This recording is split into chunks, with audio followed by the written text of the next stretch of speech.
Hello and welcome to another video. In this video I will be discussing the character of Hannibal Lecter from the TV series of Hannibal. Firstly, let's analyse Hannibal on the surface level. He is a psychiatrist who works in Baltimore, Maryland and is a cannibalistic serial killer. In season 1, Hannibal is introduced as a consultant for the FBI. He's brought in to help Will Graham, another consultant, and Jack Crawford believes that Will is struggling mentally with the toll of profiling these killers. At first glance, Hannibal seems polite and eloquent. In that first episode, he brings Will Graham breakfast as a show of kindness.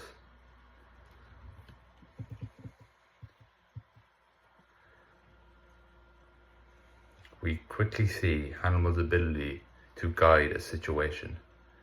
In the first episode, the FBI are trying to hunt down a killer known as the Minnesota Shrike, who is killing young college girls of a certain appearance.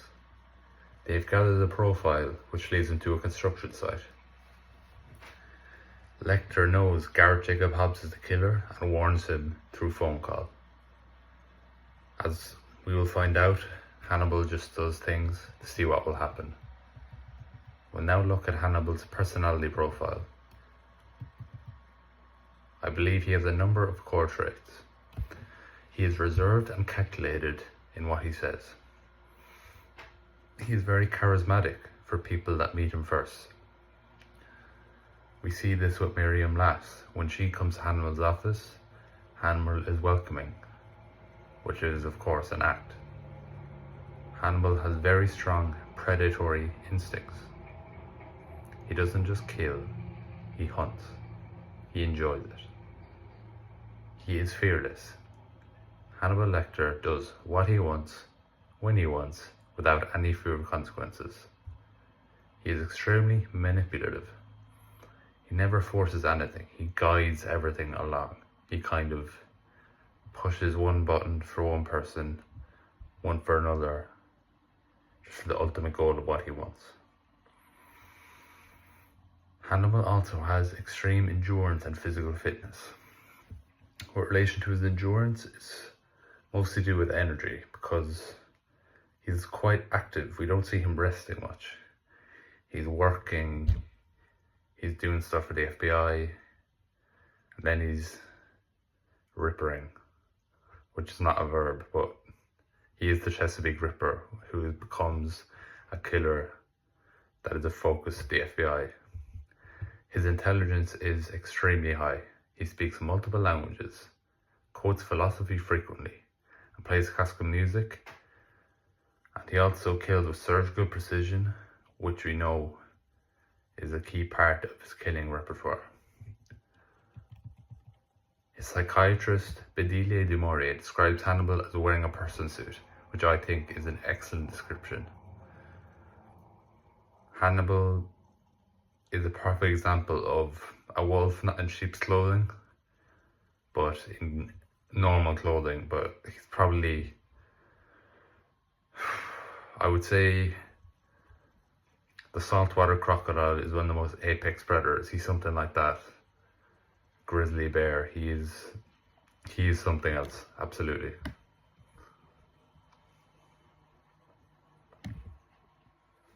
Hannibal Lecter is from Lithuania. When he was young, his parents died and he moved in with his relative Robertus.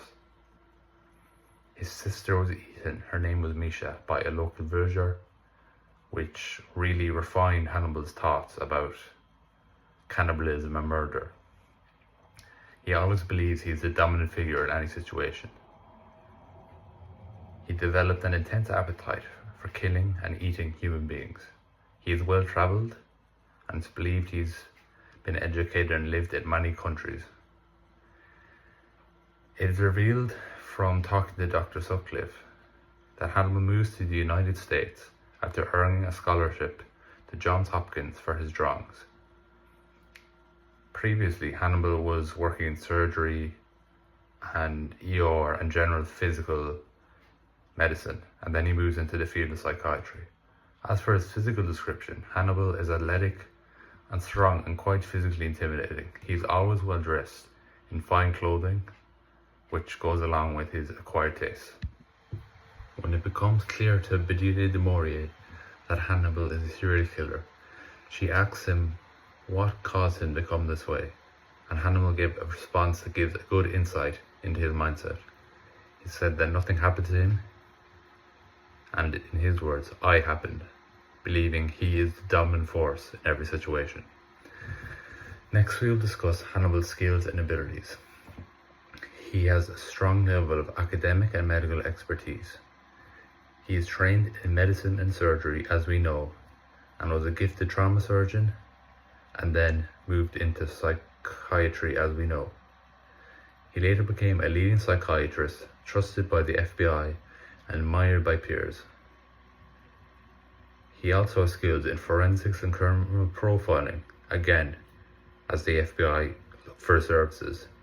His knowledge of human anatomy, crime scenes, and human behavior makes him invaluable to investigations and also makes him impossible to catch. There is a scene where he is observing the FBI, and upon hearing something of their inner workings, he says, "This is very educational," which is quite interesting looking back, because it actually was for him. He stages the murders with symbolic elegance, often fooling the investigators he works beside. We know this in Florence. When he was the monster of Florence, we see pictures of, he puts the bodies in all sorts of different formations.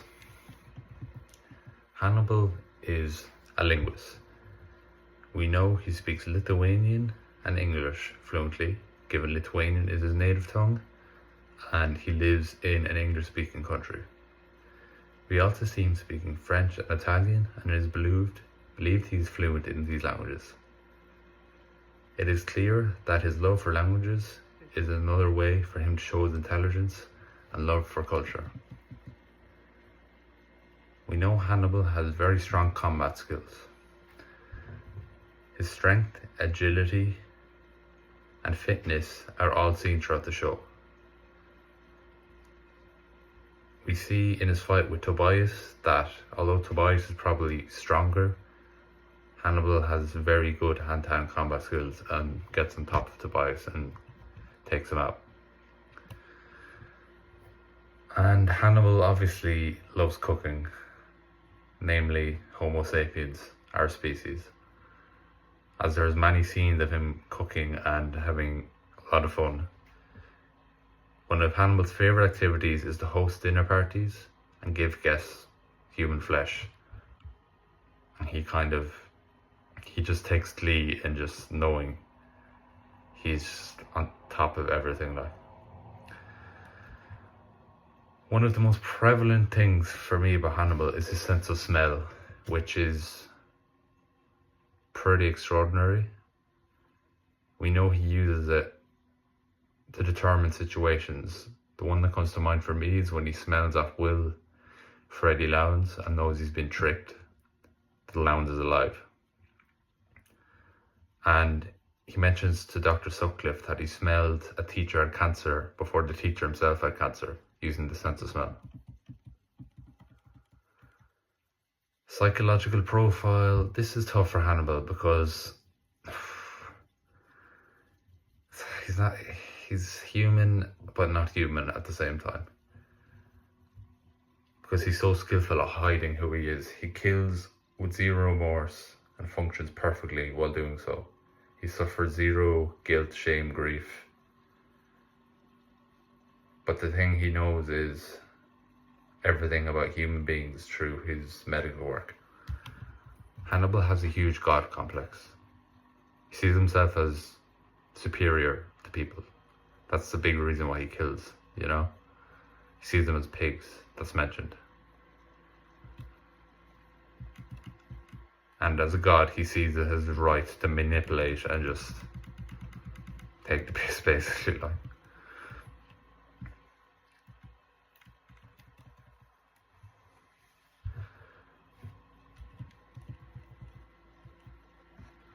A big motivation for Hannibal is amusement. He doesn't kill out of compulsion, like say a killer like Dexter Morgan or of some violent characters like Tuco Salamanca. He gets a thrill out of outsmarting the FBI, Will Graham. He just that just gets him out of bed in the morning.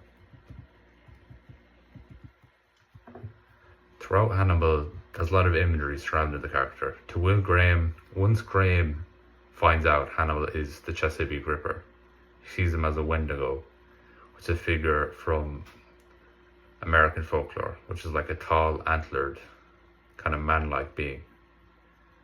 And I think this is a good metaphor because it shows,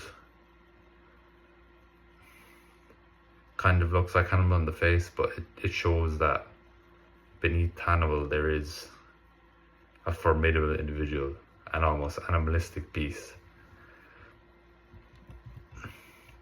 A setting that we see Hannibal a lot is his office. His office is sort of his sanctuary. He's got loads of books, his iPad for reading Freddie Lowndes, which he loves, paintings, drawings, all this kind of stuff. And that's a real happy place for him, I believe.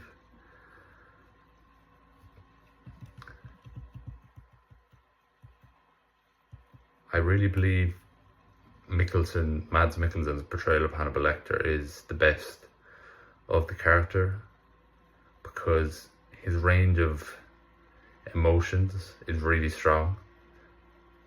Like, it's almost comedic how like blasé he is when we know he's a Chesapeake Ripper and he's just chilling in FBI headquarters. And I would say Hannibal is being too proud. I think the trauma has to be an element, but I think Hannibal on his own is a force of nature, a tsunami. If nothing happened to him, I still believe he would be causing chaos somewhere. He really is a beast. So thank you for watching that, and I will see you next time.